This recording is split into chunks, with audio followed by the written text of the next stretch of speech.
नमस्कार, मैं हूं श्वेता झा और आप देख रहे हैं आज तक। प्रधानमंत्री नरेंद्र मोदी ने कल यूएन असेंबली में ऐतिहासिक भाषण दिया।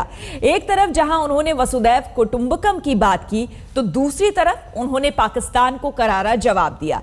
नरेंद्र मोदी ने दो टूक पाकिस्तान को संदेश दे दिया कि भारत पाकिस्तान से द्विपक्षीय बात करना चाहता है, लेकिन इससे पहले सीमा पार से आतंकवाद बंद होना चाहिए।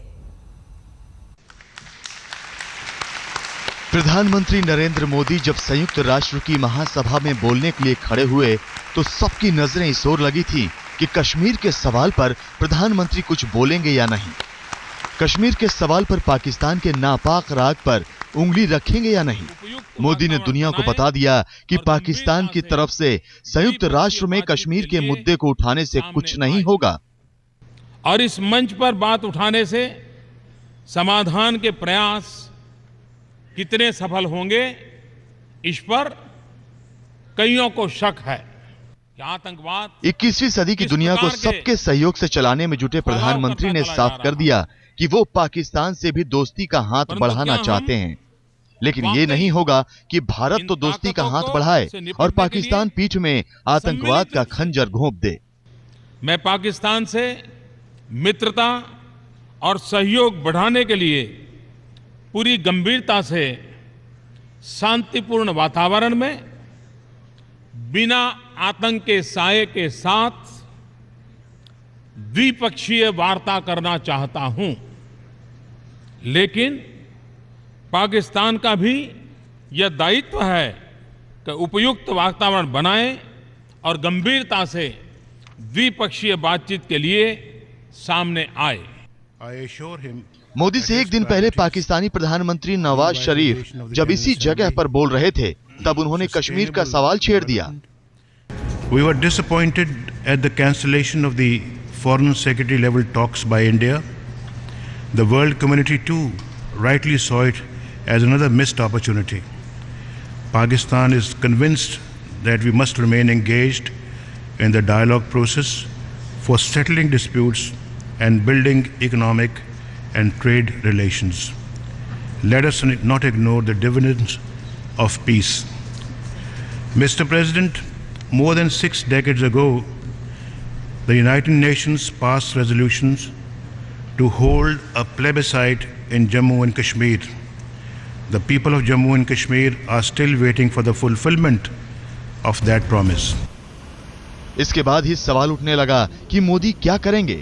कुछ जानकारों का मानना था कि भारत को पाकिस्तानी बवाल पर ध्यान ही नहीं देना चाहिए, लेकिन विदेश मंत्रालय ने पहले ही इशारा कर दिया था कि जब प्रधानमंत्री नरेंद्र मोदी बोलेंगे तो पाकिस्तान को उसके असली चेहरे का आईना दिखा देंगे। The right to reply is something that a country can use. Prime Minister tomorrow is going to make his statement in a forward-looking manner. As regards the right to reply, certainly India will use its right to reply and set the record straight, but this will be done on the floor of the UN and it would be done today. वही हुआ। जम्मू और कश्मीर में आई बाढ़ से फैली बेबसी और भयानक स्थिति की तरफ दुनिया का ध्यान खींचते हुए प्रधानमंत्री ने यहां भी पाकिस्तान को घेरा। दुनिया को यह बताया कि कैसे पाकिस्तान के कब्जे वाले कश्मीर में आई बाढ़ की मदद के लिए भी भारत ने हाथ बढ़ाया था।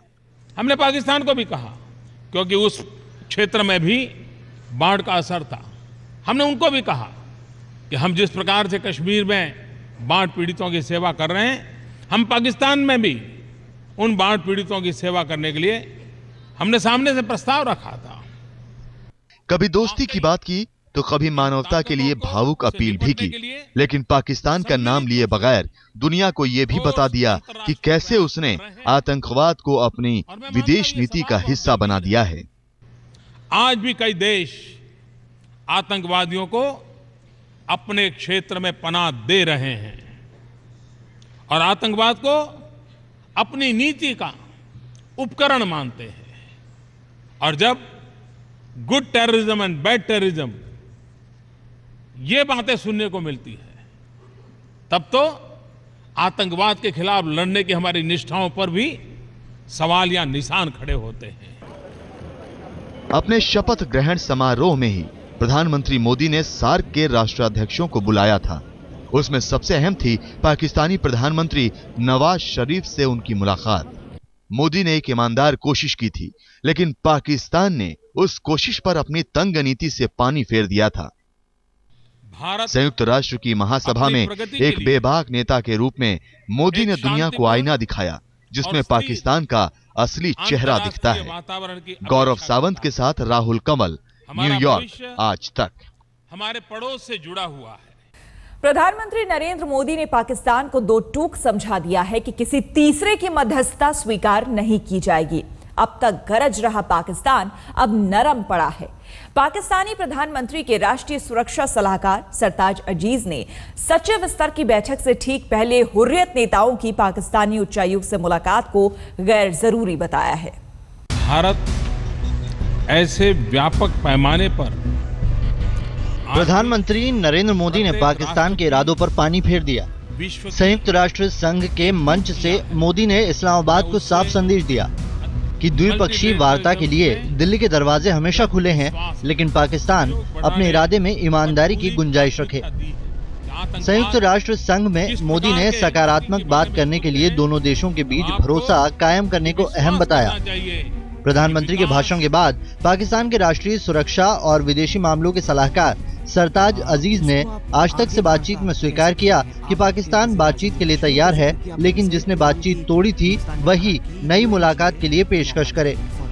जब दोनों फॉरेन सेक्रेटरी ने जुलाई में बात की तो ये तय हुआ कि 25 अगस्त को वो मिलेंगे, लेकिन बदकिस्मती से 18 अगस्त को हिंदुस्तान ने वो मीटिंग कैंसिल कर दी, क्योंकि हाई कमिश्नर ने दो कश्मीरी लीडर से मुलाकात की थी। जो मीटिंग उन्होंने कैंसिल की थी वो अब रीशेड्यूल करें कि जी अब कब होगी, और वो अगर हो जाए तो मामला डायलॉग शुरू हो जाएगा, क्योंकि यही बात है कि बातचीत जब तक शुरू नहीं होगी उस तक ताल्लुकात कैसे बेहतर होंगे। पाकिस्तान कश्मीर के लोगों को बातचीत में शामिल करने की अपनी पुरानी मांग पर डटा हुआ है। हालांकि सचिव स्तर की मुलाकात से ठीक पहले हुर्रियत नेताओं से मुलाकात को गैर जरूरी माना गया। ऐसी कोई बात नहीं की कि आप हुर्रियत, और हम कभी ये हक नहीं छोड़ेंगे कि उनसे बात न करें, क्योंकि कश्मीर का अगर कोई हल होना है तो वो ऐसा होना है कि जो कश्मीरी आवाम को एक्सेप्टेबल हो, तो उनसे मशवरा करना जो है उसके बगैर तो डायलॉग हो ही नहीं सकता। पाकिस्तान के किसी नेता ने हालिया दिनों में कश्मीर में जनमत संग्रह की बात नहीं कही थी, लेकिन नवाज शरीफ ने जनमत संग्रह का राग अलाप कर भारत को भड़का दिया। अब सरताज अजीज सफाई दे रहे हैं। मेरा ख्याल था कि अगर मुलाकात हुई भी तो इंडिया को प्रोटेस्ट या अपना राय का इजहार करना चाहिए था कि नहीं होना, लेकिन इतना एक्सट्रीम स्टेप कि दोनों प्राइम मिनिस्टर ने जिस चीज़ को एग्री की है और जो हमारे नए हुकूमत आने के बाद एक बहुत ज़बरदस्त इनिशिएटिव था जिसमें ताल्लुकात बेहतर हो सकते थे, और उसको मीटिंग को पूरी तरह कैंसिल करना। पाकिस्तान भले ही हुर्रियत नेताओं की मुलाकात की टाइमिंग को गलत मान रहा है, लेकिन उसका कश्मीर पर हुर्रियत नेताओं से मुलाकात बंद करने का कोई इरादा नहीं है। अब भरोसे की कमी के बीच में बातचीत का दौर कब खुलेगा ये कहना मुश्किल है, लेकिन प्रधानमंत्री के भाषण से ये साफ हो गया कि पाकिस्तान को मसलों को हल करने के लिए सिर्फ और सिर्फ भारत से ही बात करनी होगी। राहुल कमल, न्यूयॉर्क, आज तक। प्रधानमंत्री नरेंद्र मोदी ने सत्ता पर काबिज होते ही पड़ोसियों से संबंध सुधारने के संकेत दिए, चाहे श्रीलंका हो, बांग्लादेश या फिर नेपाल। मोदी का लक्ष्य साफ है, सार्क देशों के बीच भरोसे को कायम करना और भारत को एक तरह से क्षेत्रीय नेता के तौर पर स्थापित करना। प्रधानमंत्री नरेंद्र मोदी भले ही अमेरिका में पाकिस्तान के प्रधानमंत्री से दूरी बनाए हुए हैं, लेकिन सार्क देशों के दूसरे नेताओं से मुलाकात करना नहीं भूले। प्रधानमंत्री मोदी की श्रीलंका के राष्ट्रपति महिंदा राजपक्षे, बांग्लादेश की प्रधानमंत्री शेख हसीना और नेपाल के प्रधानमंत्री सुशील कोइराला से मुलाकात हुई। मोदी जल्द ही भारतीय उपमहाद्वीप के इन देशों की यात्रा पर जाने वाले हैं।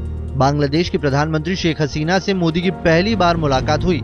मोदी ने उन्हें तिस्ता जल विवाद के जल्द हल के लिए रास्ता निकालने का भरोसा दिया। प्रधानमंत्री मोदी सार्क देशों में भारत के प्रभाव को बढ़ाना चाहते हैं, तभी तो संयुक्त राष्ट्र सभा में अपने भाषण में मोदी ने पड़ोसियों का जिक्र किया। भारत अपनी प्रगति के लिए एक शांतिपूर्ण और स्थिर अंतर्राष्ट्रीय वातावरण की अपेक्षा करता है। हमारा भविष्य हमारे पड़ोस से जुड़ा हुआ है। इसी कारण मेरी सरकार ने पहले ही दिन से पड़ोसी देशों से मित्रता और सहयोग बढ़ाने पर पूरी प्राथमिकता दी है। साथ मिलकर मोदी ने संयुक्त राष्ट्र सभा में अपने भाषण में योग पर जोर दिया। मोदी ने योग को व्यायाम नहीं बल्कि पुरातन की अमूल्य देन बताया। योग खुद से और दुनिया से जुड़ने का साधन है। मोदी ने संयुक्त राष्ट्र से अंतर्राष्ट्रीय योग दिवस घोषित करने की मांग की। प्रधानमंत्री की इस मांग पर तीनों नेताओं ने सहमति जताई। All did indicate their support for Prime Minister's initiative and proposal for this International Yoga Day. All three have committed that they would support this initiative of designating a day in the United Nations as an International Yoga Day. जाहिर है मोदी अपने पड़ोसियों से अच्छे संबंध रखना चाहते हैं। श्रीलंका के साथ तमिल मसला, जबकि बांग्लादेश से लगातार घुसपैठ की समस्या को हल करना इनकी लिस्ट में सबसे ऊपर है। इसके साथ ही मोदी इलाके में क्षेत्रीय संतुलन को भी कायम रखना चाहते हैं और चीन की दखल पर लगाम लगाने की रणनीति के तहत काम कर रहे हैं। राहुल कंवल और गौरव सावंत, न्यूयॉर्क, आज तक।